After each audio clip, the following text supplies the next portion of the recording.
Hello, my name is Yves Longchamp. I'm Head of Research at Ethena Switzerland.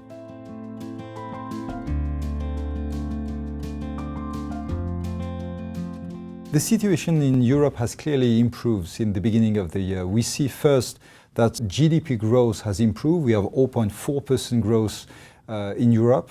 And this comes from three different factors. First, consumption has improved, and this is mainly due to the improvement in labor markets. Unemployment is going down, consumer confidence is going up, and people start to consume again.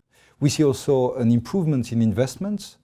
And finally, the weak euro has definitely helped European exporters to export more. But this is not only due to the weak euro, this is also due to the implemented reforms, especially in the periphery. So all in all, we observe a broad recovery in Europe, in the core countries and in the periphery. Regarding Greece, this is something completely different. Greece is following political turmoil, which has not much to do with macroeconomics. And there will be a lot of things coming in June, so we have to be careful with that. Inflation in Europe has also dramatically changed. Last year we were in deflation, and this year, or now, I would say today, this deflationary threat is fully over. And this is due to two main factors. First, ECB has launched quantitative easing, so inflation expectation has increased directly right after the announcement. And also oil price has increased, which means that we do not see this deflationary threat.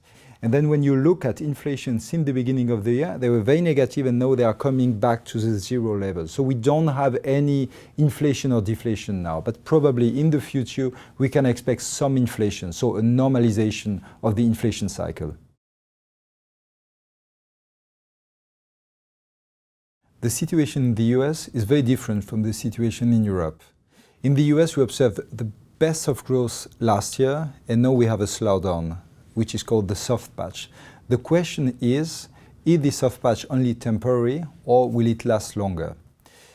We have good reason to believe that it will be short-lived, mainly because we have strikes in West Coast ports, we have also snowstorm and harsh winter, and this is Q1. This won't happen in Q2.